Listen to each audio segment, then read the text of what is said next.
Hello everyone, আসসালামু আলাইকুম। আমি আজকে পালং শাক দিয়ে ছোট মাছ রান্না করব। শুক্রবার আর শনিবার হলে আমার কাজের চাপ একটু বেশি থাকে। শুক্রবার, শনিবার হলে দেখবেন যে ছোট মাছ নিয়ে আসবে, বড় মাছ নিয়ে আসবে বা মুরগি নিয়ে আসবে। যেকোনো বাজারঘাট করে নিয়ে আসে সেদিন সেই কাজ করতে, করতে আমার সারাটা দিন এভাবেই চলে যায়। আমি ছোট মাছ বেশি পছন্দ করি। তাই মাঝে, মাঝে নিয়ে আসে ছোট মাছ অনেকগুলো। আজকেও তো ছোট মাছ নিয়ে আসছে। আর ছোট মাছ দিয়ে খাওয়ার জন্য পালং শাক নিয়ে আসছে। আজকে পাঁচমিশালি মাছ নিয়ে আসছে। গোচুই মাছ, চিংড়ি মাছ, ট্যাংরা মাছ সব ধরনের মাছই মিক্সড আছে।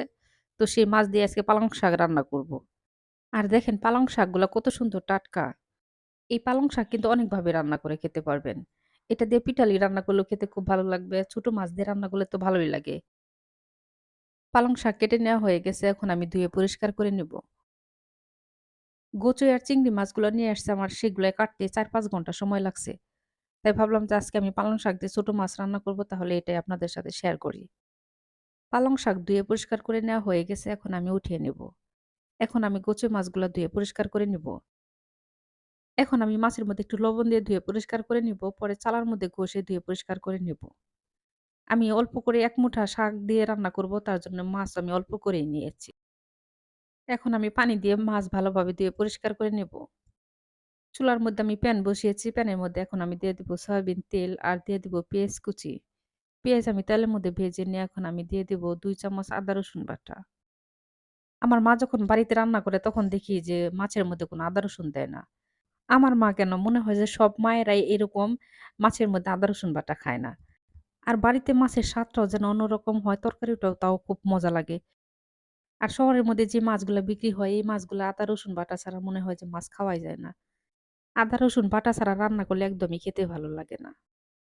আদা রসুন তেলের মধ্যে ভেজে নিয়ে আমি সামান্য একটু পানি দিয়েছি। তার মধ্যে দিয়েছি শুকনা মরিচ ২ চামচ, দিয়ে দিয়েছি হলুদের গুঁড়া ১/২ চামচ, আর ১ চামচ ধনিয়ার গুঁড়া আর স্বাদ মতো লবণ, আর ভাজা জিরার গুঁড়া। সব মসলা কষিয়ে নিয়ে এখন আমি মাছ কষিয়ে উঠিয়ে নেব। আমি চুলার জাল মাঝারি আঁচে রেখে তারপরে মাছগুলা কষিয়ে নিয়েছি। আমি ৪-৫ মিনিটের উপরে এইগুলা মাছ কষিয়ে নিয়েছি। কারণ মাছ কষানো যত ভালো হবে, পরে দেখবেন যে মাছটা তত বেশি খেতে ভালো লাগবে। তাই অবশ্যই কিন্তু ছোট মাছ ভালোভাবে কষিয়ে নিতে হবে।